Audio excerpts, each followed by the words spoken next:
Troopers, do you have pain around the kneecap when playing basketball or going down the stairs? You may be dealing with patellofemoral pain syndrome, and we're gonna go over one of the most important exercises you have to be doing early on, and then progress it into different strengthening exercises so you can get back to your sport pain-free.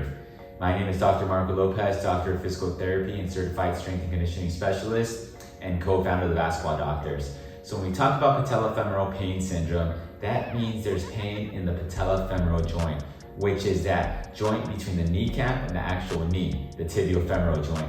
So when we have patellofemoral pain, it's usually because the patellofemoral joint is overloaded. We talk more about patellofemoral pain syndrome in this video, but the whole recap is that you get that joint a little bit overstressed than normal, and when you overstress it, it causes some pain. And it's very common. A lot of people confuse it with jumper's knee, but jumper's knee and patellofemoral pain syndrome are two completely different diagnoses and two completely different treatments.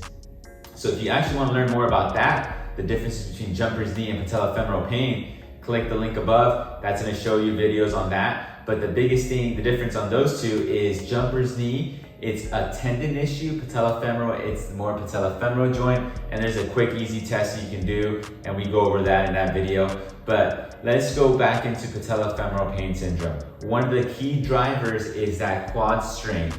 And one of the biggest things we like to tell people is, one, we want to improve that capacity of that patellofemoral joint. That way it could withstand more things doing in that patellofemoral joint, meaning like when you're playing basketball, when you're going down the stairs, you're overloading that patellofemoral joint. And if that patellofemoral joint is not ready for that, then it starts giving you some pain, and then you get flared up, and that's when you have constant pain going down the stairs and different movements.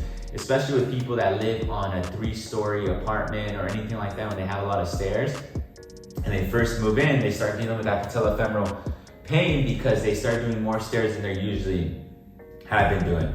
So one of the key exercises we like to do early on is a single leg wall sit or a double leg wall sit. I like to progress to a single leg wall sit, but we're gonna be working a single leg wall sit.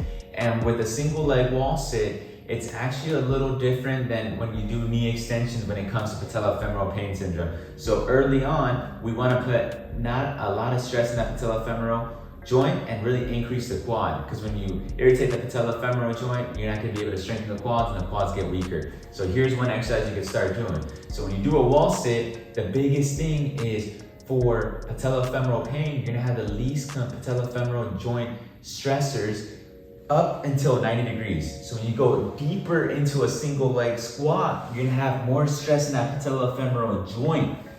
So what we wanna do is when we do our single leg squat, we actually wanna start off at that 45-degree angle. So just about here. So imagine if I'm here, just around here, and then I wanna progress it lower and lower. So one of the key things that we can do is, if you're at 45 degrees and you can't hold it for 30 to 45 seconds, use your other leg, go 2 legs, but just lean your body weight slightly over to your left so you put more weight there. Or you can just go up on your tippy toes on your opposite leg, so you'll be loading on this leg. And like I said, every week or every other day, you start going lower and lower. Just get to about 90 degrees. Past 90 degrees, that puts more stress in that patellofemoral joint. And that's what we don't want early on during rehab. We want to just start getting the quad activated, get it working, and really start improving that capacity. So start high, then slowly work your way low. Don't start right away at 90, start at 45 and go lower. And one key thing about that wall sit that I like to coach is, I usually tell people, pretend you're pushing the floor away from you. So I'm pushing down and out that way so I could go back into the wall. And that's really gonna engage the quad, as opposed to just letting you just hang out here in that single leg wall sit. So really drive the floor, push down and away. So you're kind of like, imagine I'm pressing down and away to push me back to the wall. I'm using that same force, and you're gonna feel your quad working more than usual, because now you're really activating that quad with that cue of pushing down and away. And you hold this position, keeping your upright trunk and everything, for 30 to 45 seconds. And like I said, every other day you go lower and lower to about 90 degrees, because from 0 to 90 degrees, that's where you have the least amount of stress in the patellofemoral joint.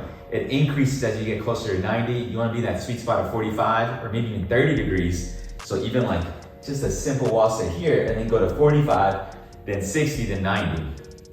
But that's the single leg wall sit that I recommend everyone that's dealing with patellofemoral pain to start right away, because that's gonna, one, help you start activating that quad, because when you have patellofemoral pain, this quad starts to shut off because it hurts. When your knee joint hurts, you can't really activate your quad that well. So two, it's also gonna improve the capacity of that joint itself, because you're starting to get more drivers and forces in that joint in a safe, comfortable position. Then you progress it and overload it so you can kind of withstand the activities such as going down the stairs or playing basketball.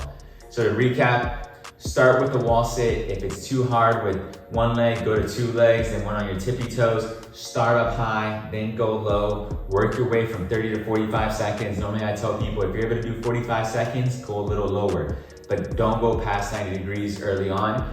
And the other thing is really start kind of getting that quad in that position where you're really activating without going too low and feeling that quad work back again. So hopefully you guys liked this video. Hopefully you learned a lot about patellofemoral pain, and the early exercise you gotta start doing is that wall sit, super easy. And if you guys liked it, hit the like, share, subscribe button, share with your friends and family. And if you guys have any questions about patellofemoral pain syndrome or other exercises, just comment below. We'll try to answer all the comments you guys have. And we are the Basketball Doctors. Let's ball for life.